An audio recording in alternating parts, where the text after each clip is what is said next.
Greetings, everyone. Welcome back. Vorm here. Let's play a new game. We are going to play Delta V Rings of Saturn. What is Delta V Rings of Saturn, you ask? Why, it's a hard science space mining simulation game? Something like that. As you can tell from the title, it's set in the Rings of Saturn. You are a crusty space miner. You're a rock hopper. And you're going to go into the rings, and you're going to go mine. You're going to go mine the asteroids for minerals and such. A very interesting little game. I've played a tiny bit of it. It's got just a tiny bit of progress in it to figure out some of the basics. We're going to start a brand new fresh game, though. As you can see, I have no save games currently.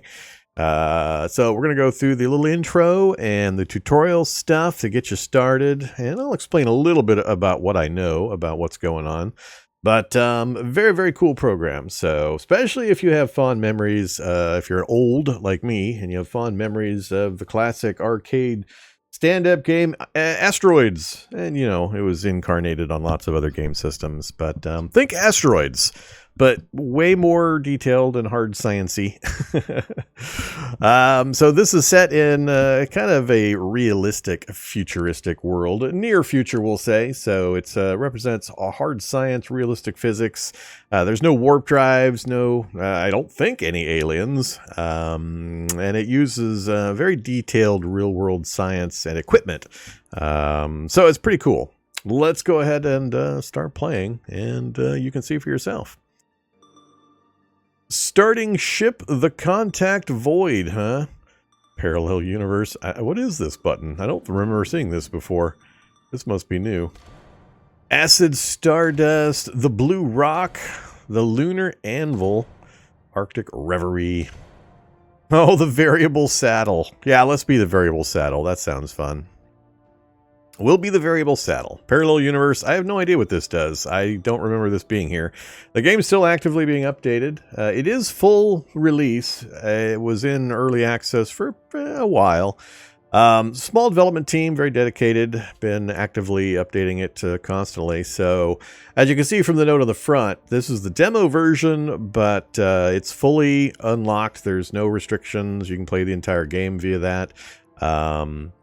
During the events in Ukraine. Very, very generous of the developers to have this kind of a model and show support.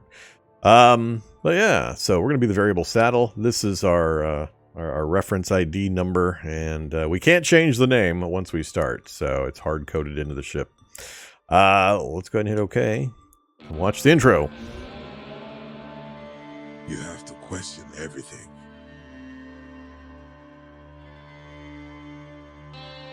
Why do people go missing in the rings? The company blames pirates.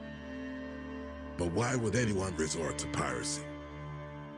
There is no money to be made there. No glory.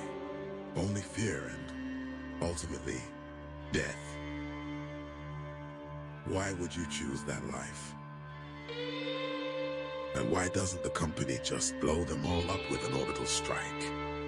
Don't tell me they don't know where they're hiding, with that array of telescopes watching everything.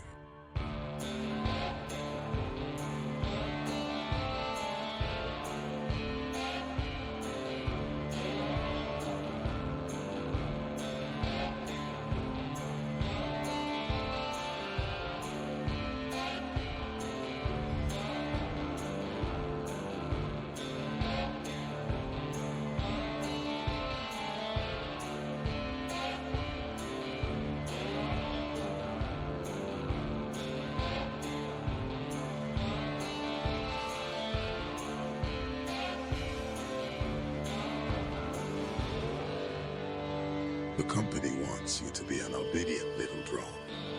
Master ever doesn't care if it shoots ice, rocks, ships, or stations.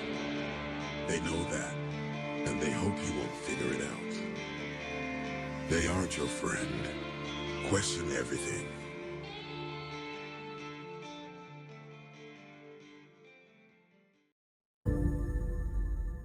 Okay, there we go. Intro animation complete. So here we are at the station. What, Encephalus Station?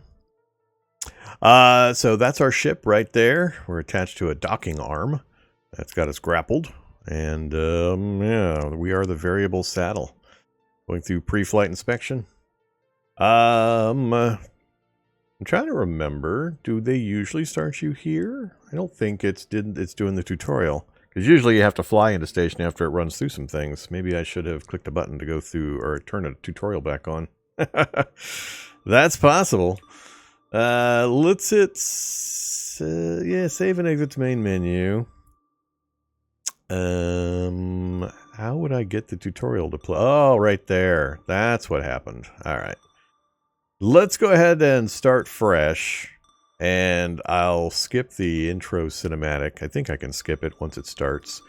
So save settings. We will get rid of... Sorry, variable saddle. You're dead to me. You're dead to me. Hey, this time I didn't get the parallel universe thing. Why didn't I get the parallel universe thing set up this time? Am I still in the variable saddle? I don't even know what ship I'm in now. Maybe the tutorial you don't get an option. Alright, a lot of stuff on the screen. This is the tutorial that's going to show us how to do some things. There's a lot of text on the screen that kind of is explaining. It's like somebody put post-it notes on our heads-up display or on our control screens. Alright, Enceladus Prime. That's the name of the space station that we're going to be docking at shortly. We are the Midnight Thrust, apparently. Your mining license doesn't check out? Hold your ship for remote inspections. And then it's telling me here what to press to basically stop. Basically, it gives a command to the autopilot to fire whatever jets are necessary to bring us to a relative stop. Seems that you're late for your periodic inspection of the Midnight Thrust. I can set you up for temporary permission remotely, but you'll have to get proper papers. First, let's check your autopilot orientation sensors. Orient your ship to 0 degrees and hold that heading. So, left, right click. That is 0 degrees. Good. Now set orientation to 90 degrees and hold that. Sure.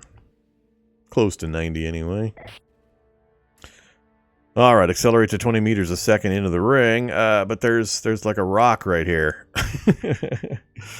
So it's now showing me, as you can see from the little graphic right here, if I just click my mouse, hold it, and then drag it forward, it'll give a command to engage thrusters.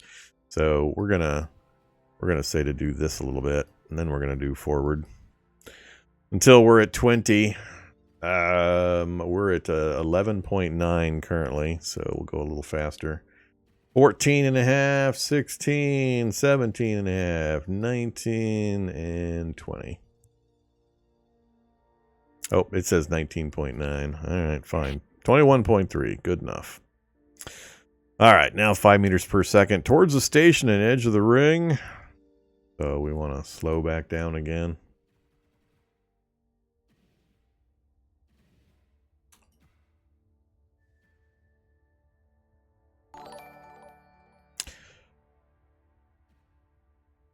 Oh, they want me to go the other direction, sorry. There we go. All right, hold position again. X key is handy. Uh-oh, Legata Impulse has resubscribed. Make sure everybody knows. All right, crap. Did it give me a message? I just lost track of what I was supposed to be doing. It's not telling me any longer. Or is it telling me to wait? I lost track. Yeah, reading chat's always my downfall. You guys are always getting me in trouble. We'll spin the ship. Spin the ship! So we've got lots of controls. I can spin in pretty much most of the directions. All right, okay, Midnight Thrust. Time to check your mining equipment. Hold your position. Yep, position held. Let's check your excavator. Open it up with the enter key. So we have a little beak on the front of the ship. And if we press and hold, it'll gape open. That's how we grab rocks and store them in our cargo. Or we can double click and it'll lock it open. He detected an ore nugget nearby, target locking for me. Fly slowly towards it with your excavator open. So our excavator is in the open position. We have a nugget of mineral right there. And they want me to just fly towards it. So we're going to go ahead and do that. Nice and slow. We're going to try to make the little ore nugget go into the beak. And you'll notice over here, this is our cargo hold. That's the ore nugget now sitting at the back wall of our cargo. This is an open cargo hold, open bottle. So if I were to thrust, quote unquote, forward, and then do reverse thrust, the contents of my cargo hold is going to push back out the neck of the bottle. So, all right. Target one of the rocks floating around. All right. How about that one? So if I just click the mouse on something, the autopilot, oh, there goes my mineral. It just went flying out of the cargo hold bottle. That's funny. Fire my mass driver. Will do. Spacebar to fire the mass driver. And now another mineral has appeared. Lock on something small and shiny like an ore nugget. Sure. Let's, there we go. That's the new nugget. Match velocity with the nugget.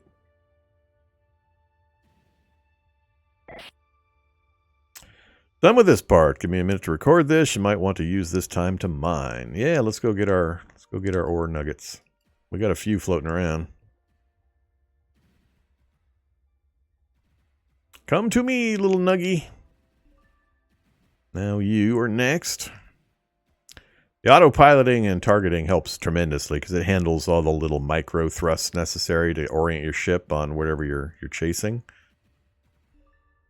And we'll close our beak and turn this around. Bring us to a relative stop versus the target we've locked. Fire away. Did we get anything? Oh, something popped out. What went running? We got a runner. All right, time to check manual controls. Stop your ship. I don't want to stop. I'm mining.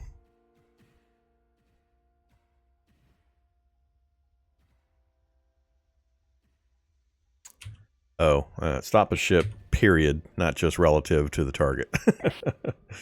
All right, autopilot seems to be working order. Now manual control. Disengage the autopilot and fire RCS manually. Yes, so we can go forward. We can go backward with WASD. Then we can pivot left, pivot right. And then we can shift for the main torch for big acceleration.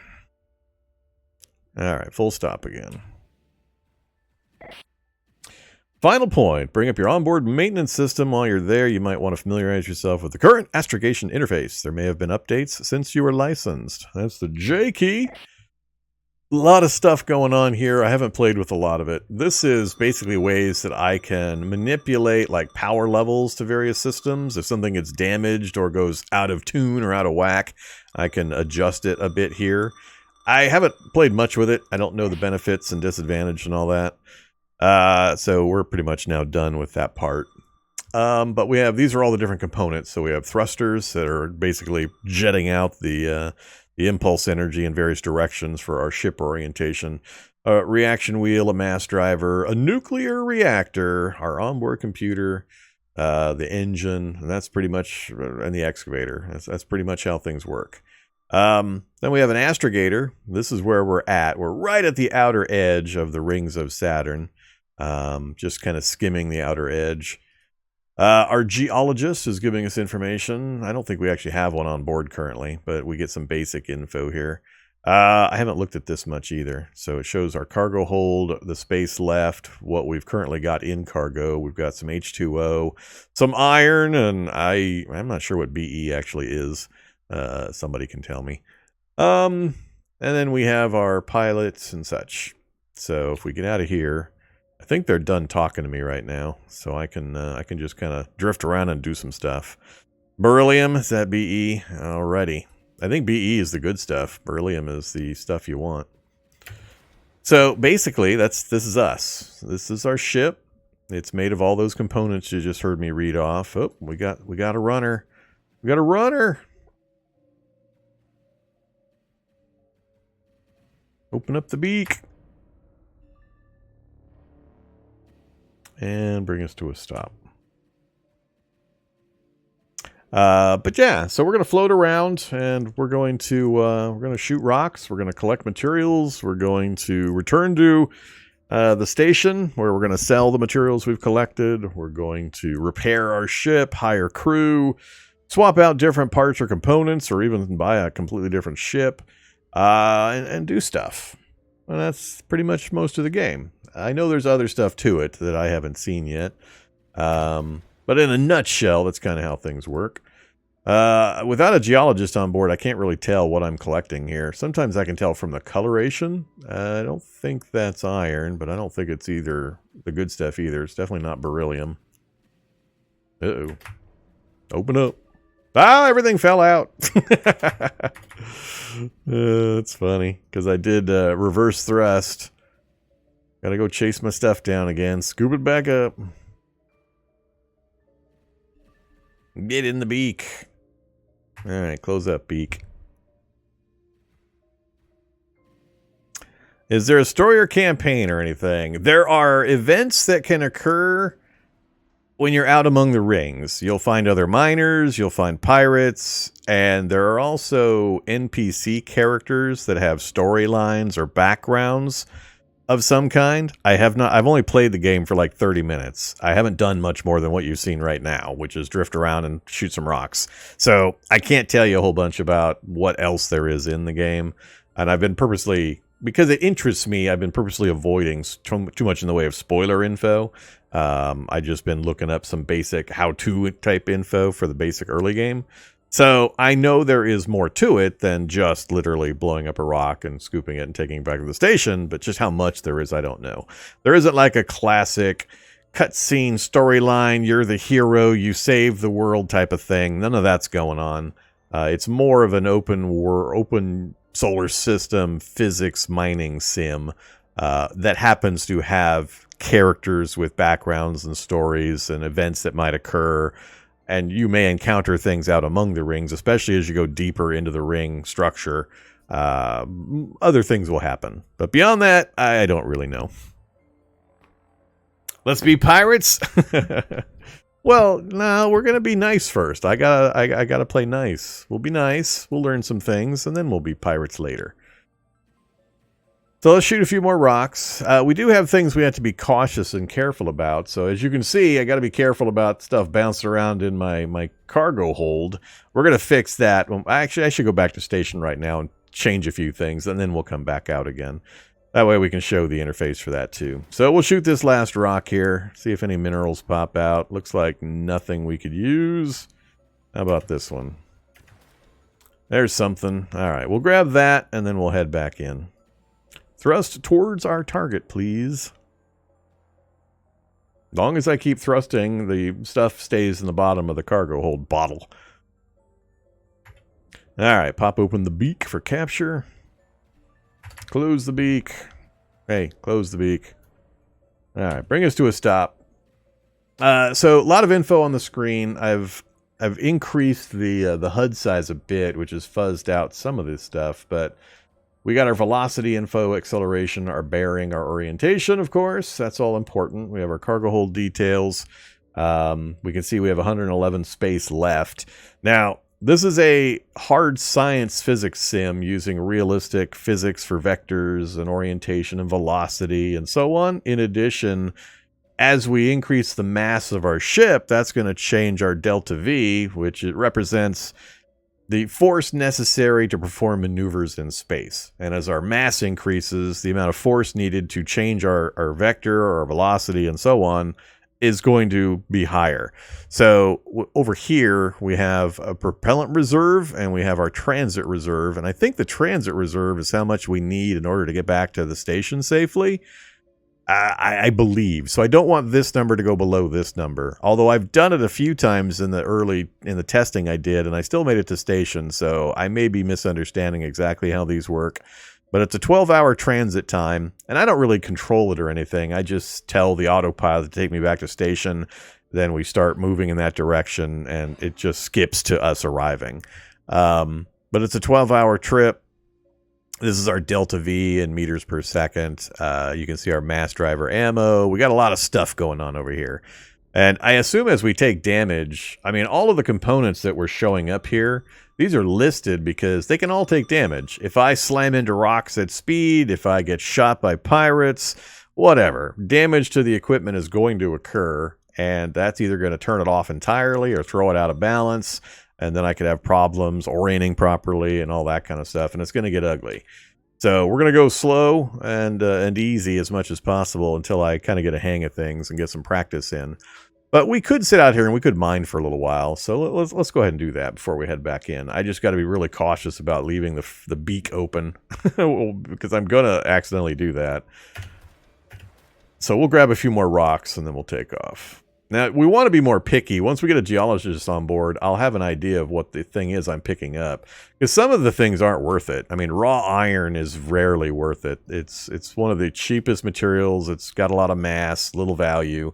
So I don't want to fill my hold with iron or water, really. So would the insurance pay for another ship? I know we have insurance on this, but I haven't fiddled with it much. I used it a little bit to do some repairs, but I don't know how to min-max it. I've got a grand total of like 20 or 30 minutes fiddling around with the game, so the answer is I don't know. The answer is going to be I don't know a lot, so just, you know, get used to it. Alright, I got nothing nearby. Let's go ahead and head back this direction. We'll burn the main torch. We'll see how the propellant goes down as I burn the main torch.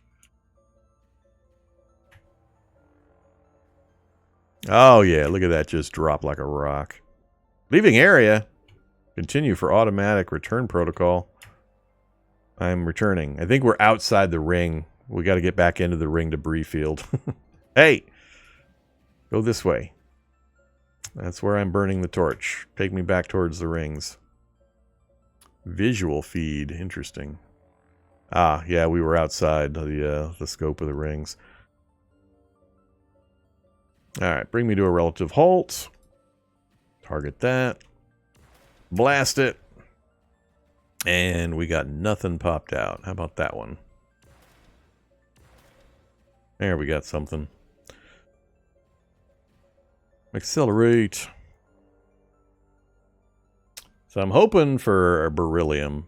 Oops. And we accelerated into it, but I didn't have the beak open. Now I got stuff bouncing around inside I got to be careful about. Forward thrust. Open beak. Close beak. Bring us to a halt.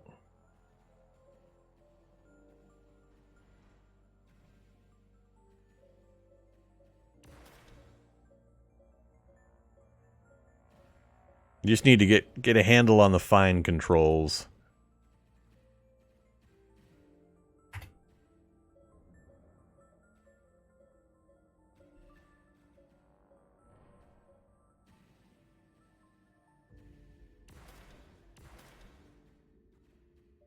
Didn't see anything sparkly come out of there.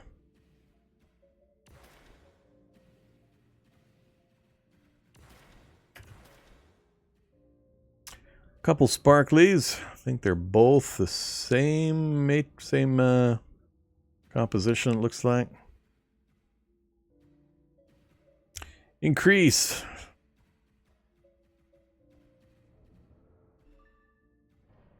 Switch to the other one. Increase. Yeah, thank God for the autopilot. Eventually, if I play it enough, I'll get good enough to manually control it, but the autopilot just is so convenient, especially here in the early game. Uh-oh, missed! It's stuck in our craw! Let's see, we need to slow down. That's going to throw all of the contents of my cargo right up into the front. But that's okay, because they'll go back to the back wall once I accelerate again. Try to catch up to this lump.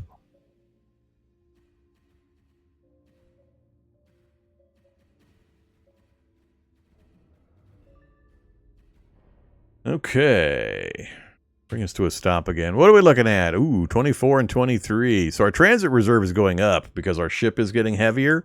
So the amount we need to get back for fuel purposes and impulse purposes is increasing steadily. So we're about equal. Let's go ahead and head back now. So if we bring up our astrogator, we can say Enceladus Prime is where we want to go. And we're going to use the autopilot to plot a course. It's going to reorient us. Then it'll light the drive. And it's pretty much all automatic from here.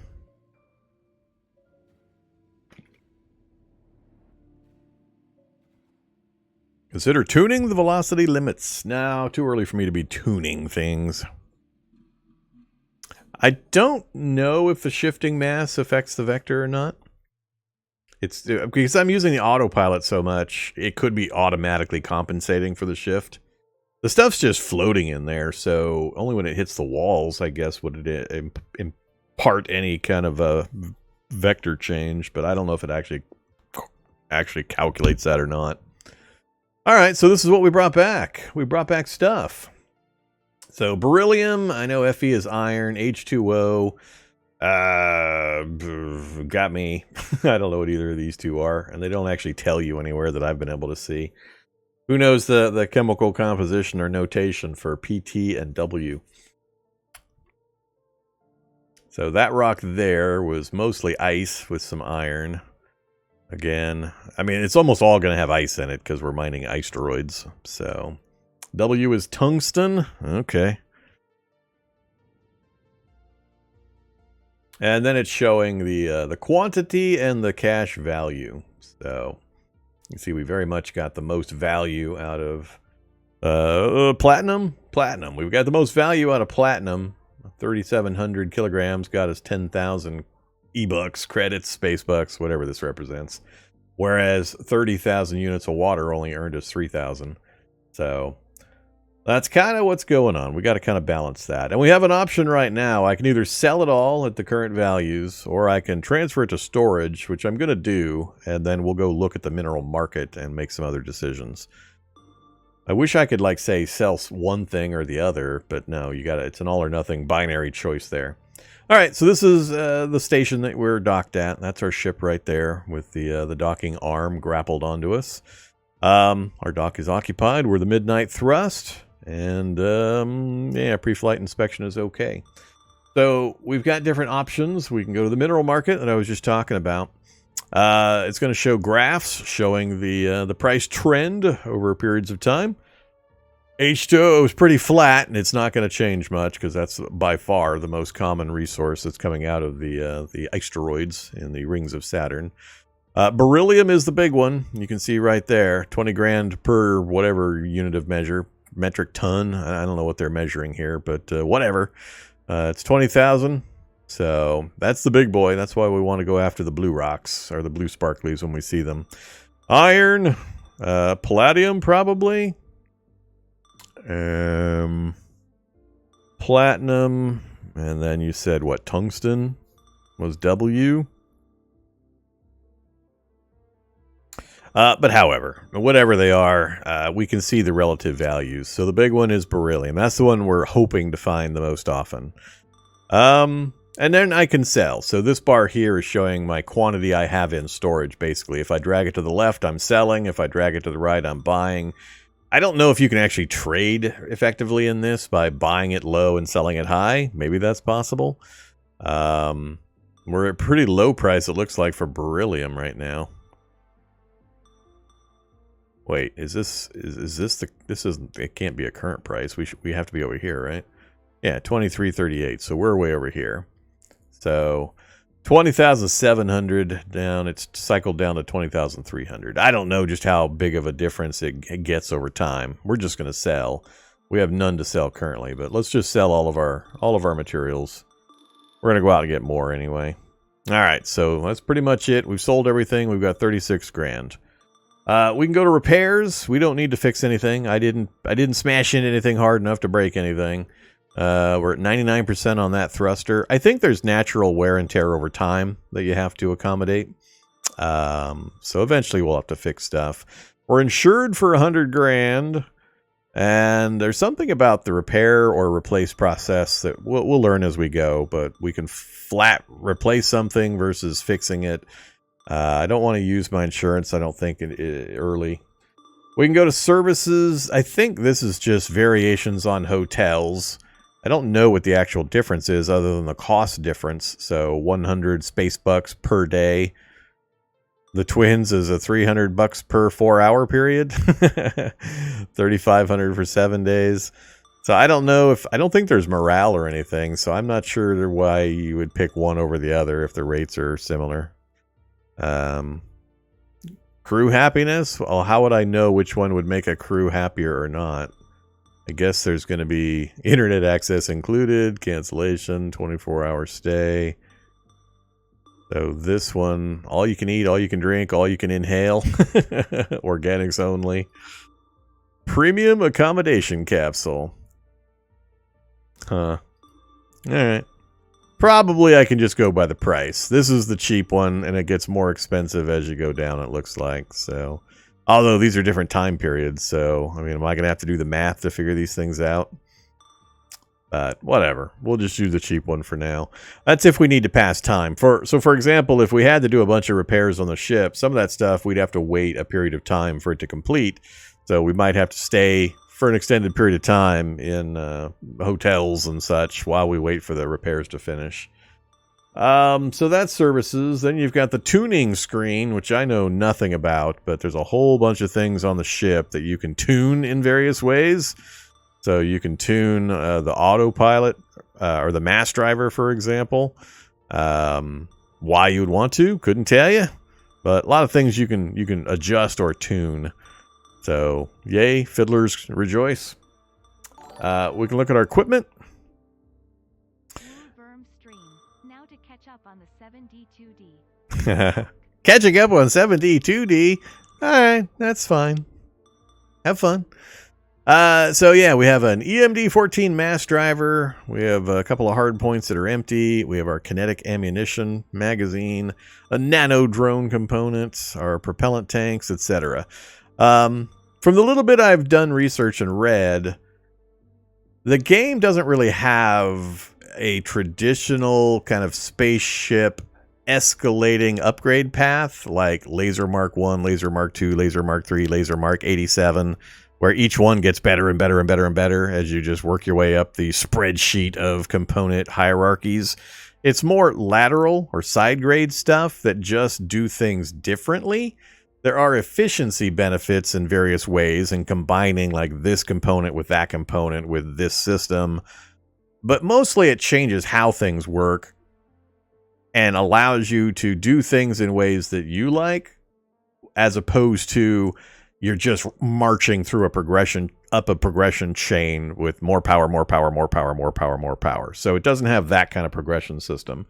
It's more, here are a bunch of different technologies, use the ones you want, find ways to make them work efficiently with each other and do things the way you enjoy having them done, or you think that they're going to be better. But there's no hard, this is always going to be better than that in every situation. Just march through the +1, +2, +3 type of upgrades. So there are different ship types. There are different methods of doing a few of the primary functions, and I've explored none of them. I'm just telling you what I've heard and read about the game. But so just so you get an idea, all of this stuff is variable.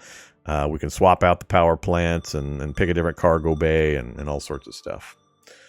So that's the simulation info. There's also, I don't know if the user manual, I guess I have to pick something. Simulation versus user manual. Oh, this is the engine stuff, so I could change the engine information right now to something else.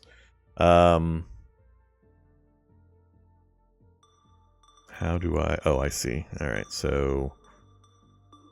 There, turn off the engine stuff. So we're going to make one change only. Standard cargo bay. We're going to go cargo bay baffles. I'm going to install cargo bay baffles. So it's going to cost us 2,000 of our space bucks. And basically it's going to put a gate on the inside of the bottle so that the rocks only travel one direction. They can go in, but they can't go out. So it's like a roach motel. The ice asteroids go in, but then they can't pop out when I change orientation or change vector.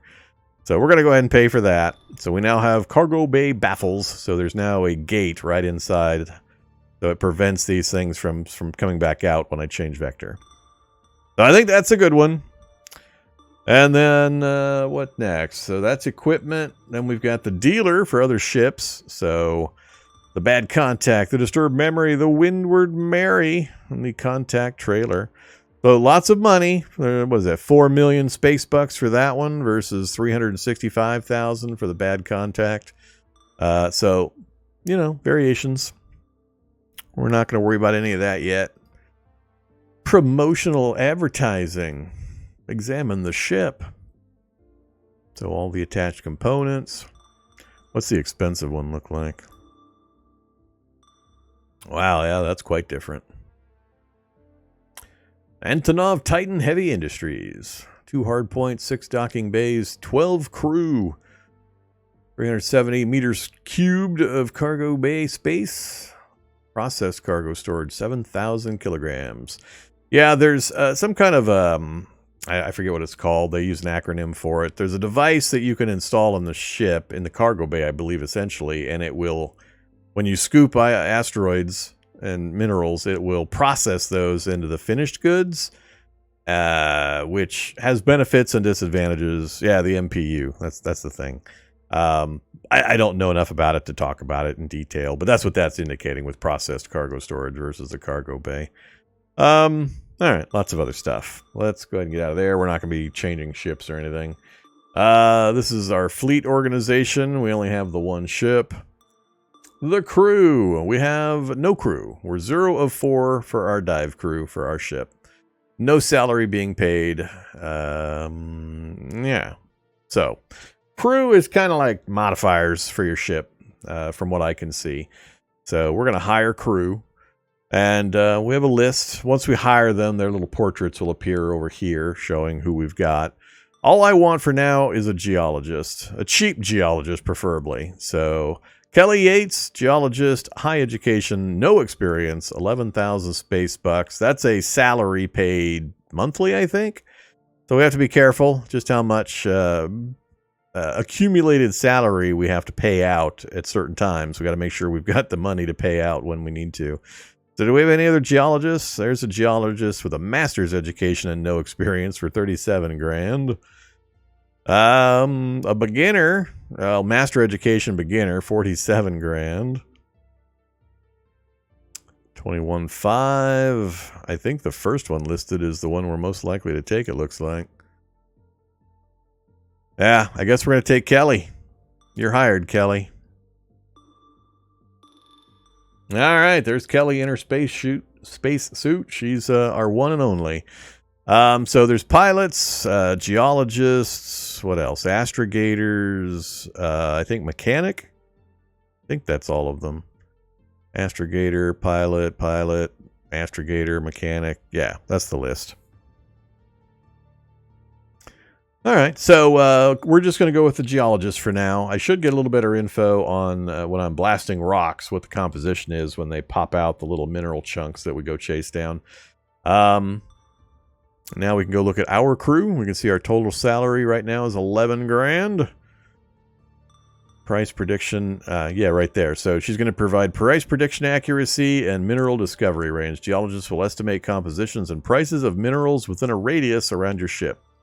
Now, she may be wrong. I mean, depending on skill and experience. I don't know how it works exactly, but she can be wrong. But it's going to be better than nothing. It's going to improve our estimations. Then it shows when the salary is due. I don't know if everybody pays on the same dates or if your hired date starts like a 30-day timer. And so you have varying days when you have to pay out chunks of cash. So I'm not sure how that works, but we'll see. When we get more crew, we'll be able to compare. All right, that's all we're going to do. And that's pretty much it. Then we've got logs, apparently. So lunar transit log, the ring dive, equipment purchases. We have our total balance. We just hired Kelly Yates. Cool. That's what you get to pick from. So you can sell your minerals, you can repair your ship, you can modify it, tune it, buy new equipment, buy a completely new ship, check your fleet of vehicles, fire your crew, and then launch back into the rings. So we're going to go ahead and launch back in. Now this is a little confusing at first. So we've got manual selection or a Hohmann transfer. A Hohmann transfer basically is going to be the cheapest delivery to right at the edge of the ring point. And you can see right the costs involved and whether there's an astrogator, geologist, trajectories, mass calculations, there's all sorts of stuff. But total launch fees is what we care about here. Now, if I drag this, or if I go to manual selection and I pick something like this, look at this. 124,000 to get me there. Ah, the ankle gap. There's an ankle gap. And apparently I can't click any further than where I'm at right here. But we're just going to click back on home and transfer. Get the cheapest point, 3,700 to get me in there. So we'll go ahead and say launch the ring dive. Deducted that transfer fee, and they're now going to shoot me out that direction.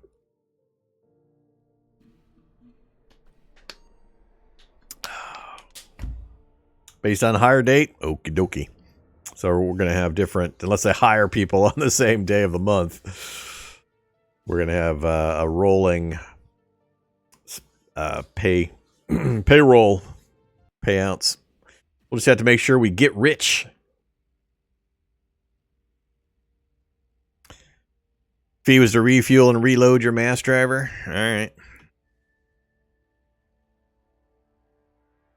We've also got this, which is LiDAR as opposed to radar. LiDAR is designed to show you differences in velocity, like things moving away from you or moving towards you are colored. I don't know how to use it too well yet, but, you know. All right, here we are. Let's come to a stop and evaluate. So we can see the visual feed. We're right on the outer edge. Everything's green, looking good. We've got a good propellant to transit reserve differential. This is interesting too. This lights up when I fire the various thrusters. You can see where the thrusters are located. Our reactor, and I think this is our cargo indicator here. The cargo hold right there. So we got space. Let's just start shooting nearby rocks, and we'll kind of drift around doing that for a bit.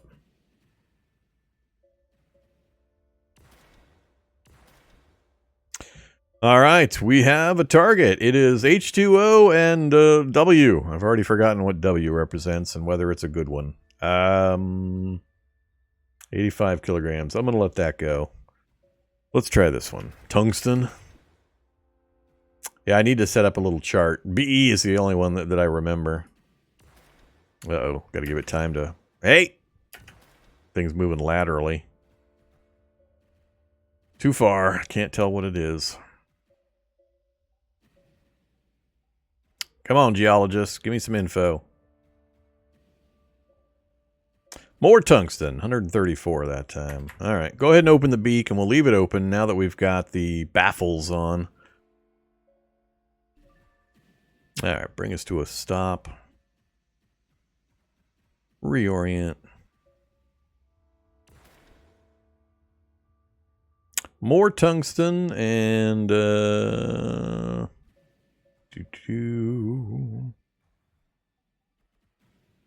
Grab that. Take a shot while we're traveling that way. Nothing.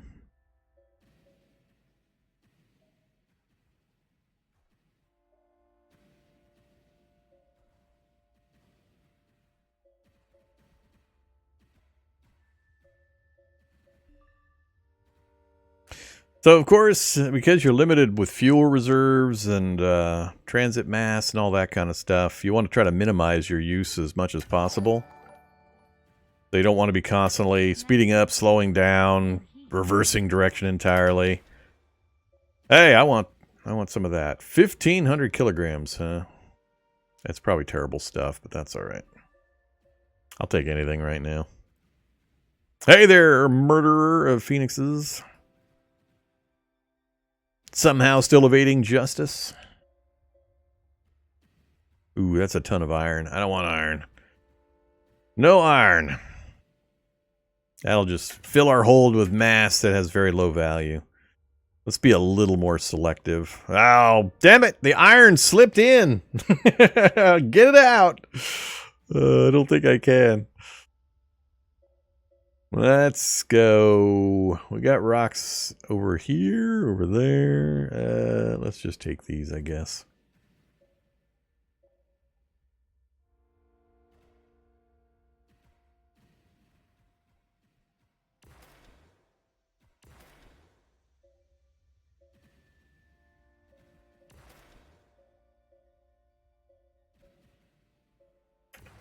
Lots of iron. I'm assuming since these are all chunks coming off the same larger rock, they're going to largely be iron. Let's move back up here.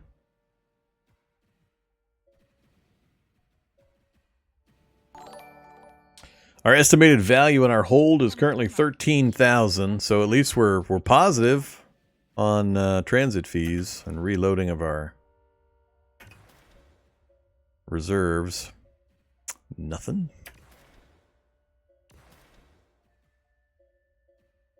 Nothing again. A whole lot of nothing.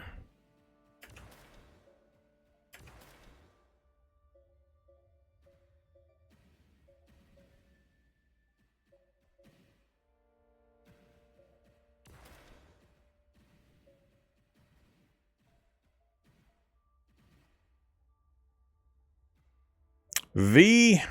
Okay. Oops. I didn't have it targeted. All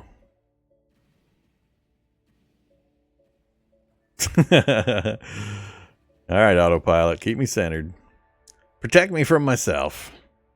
We've got a bit of momentum going here. Let's stop.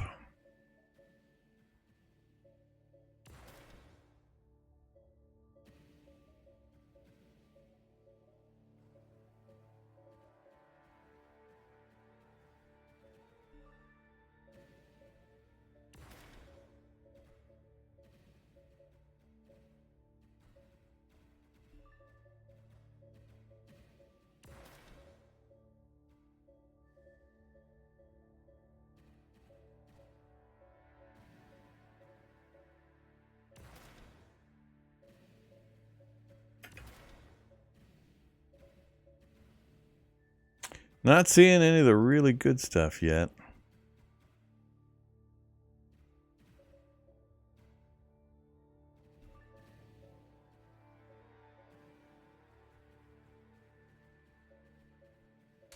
$94 space left in the hold.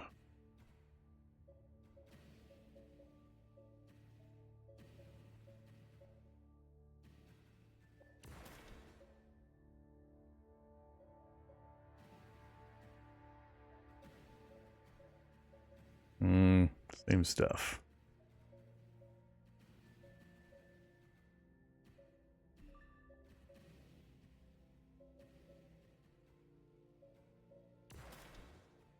Come on. Too much spin. Oh, that's funny. All right, stop it.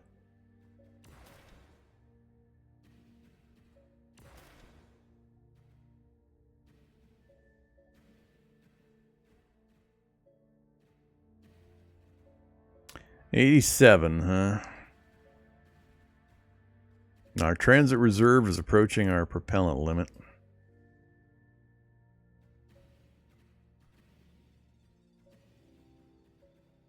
Bounced off the beak.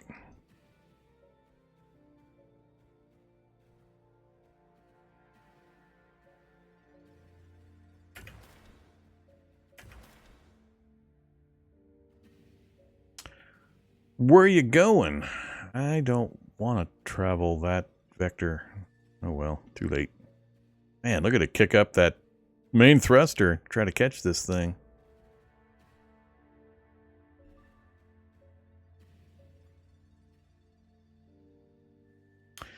I think we had better take off.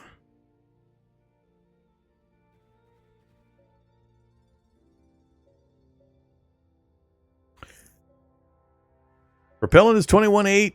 Transit reserve 2200.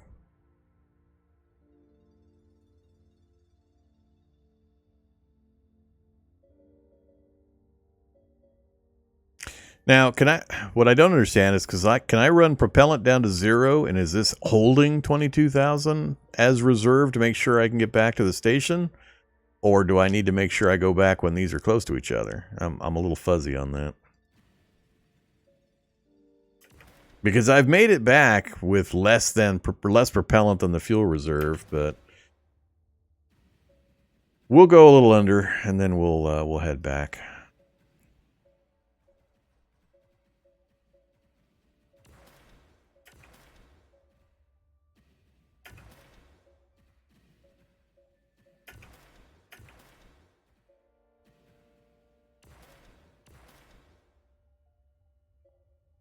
A lot of the same materials.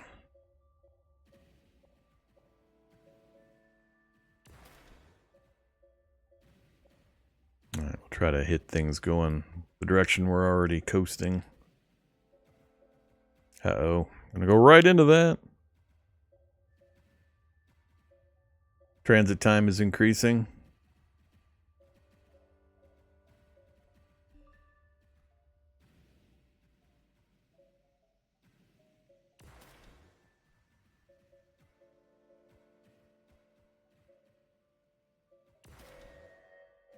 Uh-oh. Transit time's up to 20 hours. All right, let's get out of here.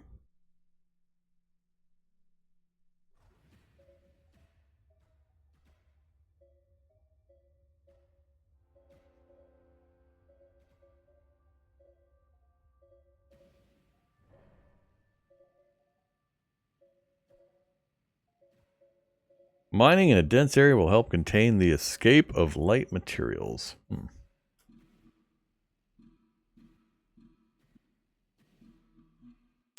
Yeah, that's probably what's going on. The further right I go, the further I'm getting from the station. So, all right, so we brought back some stuff.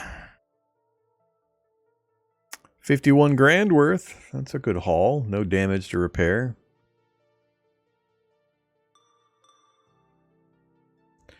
I'm just going to tell it to sell it all. All right, we're up to 71 grand. Make one more trip without doing any fiddling or really any changes. Actually, let's look at a crew. Who else could we hire? Who else would I care about? Mechanic? Jury rig efficiency, repair limit, extends how much your mechanic can repair during maintenance on Enceladus Prime Station. Jury rig efficiency, how far mechanics can push your systems in OMS menu during ring dive. Adrenal slowdown, pilot's perception of time will slow down, and course anticipation. Ah, alright, so it's like a collision anticipation.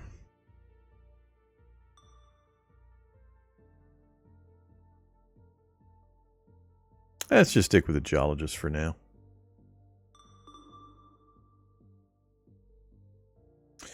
So if we pick a different spot, how much does the cost go up? 4,300, 15 grand, 31 grand. All right, I'll just take the standard one.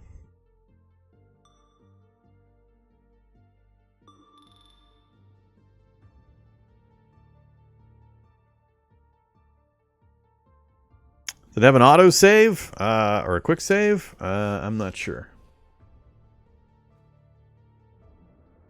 Who would play with quick saves and quick loads and auto saves? Who uses that silly stuff?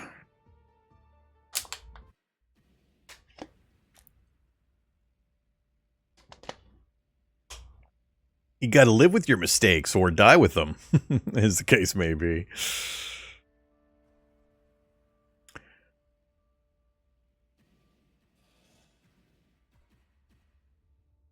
Okay, bring me to a stop.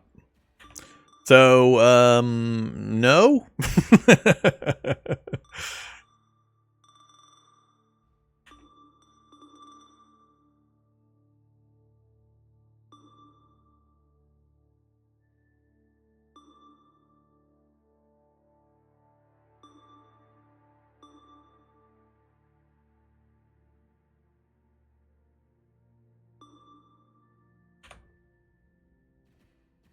If there is one, I'm unaware of it. This screen doesn't scroll, so... Save at the station? Well, yeah, that's... I mean, who cares there? What he wants is a, oh, I done screwed up. Let me reload so I can unscrew myself button. That's not... You don't get those at the station. Who cares when you're at the station? I'm sure I'm going to go spiraling at high speed into some asteroids soon, so you guys can experience why he might want one of those buttons. All right, what do we got? Let's get the beak open before I forget.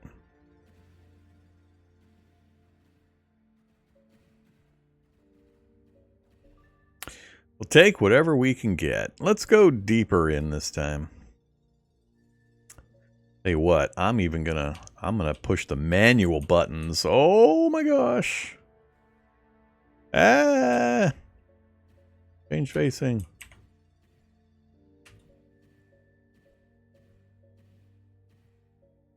Oof. So many little micro squirts to get things going the right way.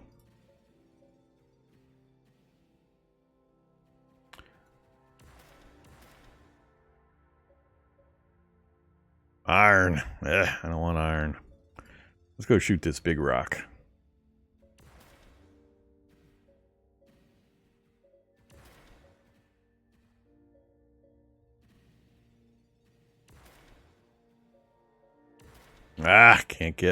I can't turn fast enough. Hey! I'm stuck in that little spiral again. Where our movement paths are just not quite in sync. Alright, sure. Go grab that.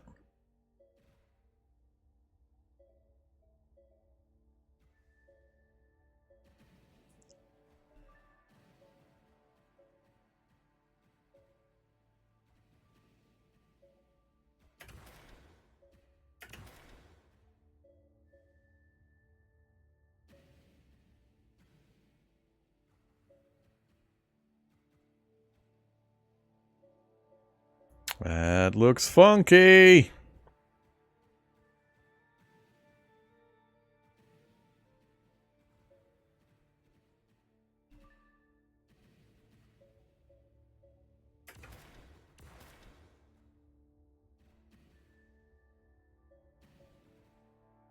$71 kilograms of W.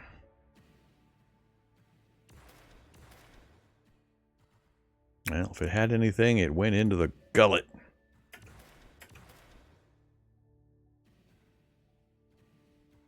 $1,300, huh? Wonder how often the decision is made that even though it's something pretty good, if it's moving so fast that it's not worth the fuel to chase it down. And what determines the velocity? Whoops. What determines the velocity that it escapes at? Hey. Damn it, we already maneuvered ourselves. Hey. Turn around. Oh, crap. Oh, crap. Here we go. I want to go that way.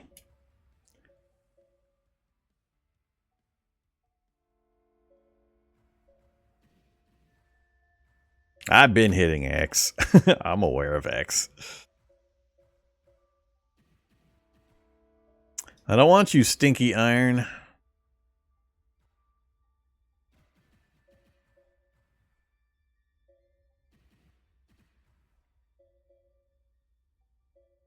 We'll slow boat our way in. I don't want to expend fuel. We'll get a little deeper in this time.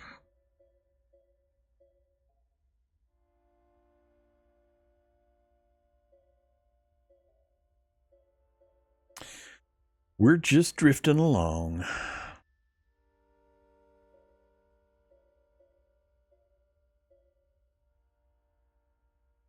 Depth, 1.2 kilometers, 1.3 kilometers, 1.4 kilometers. All right, this looks pretty good. Let's go down this way.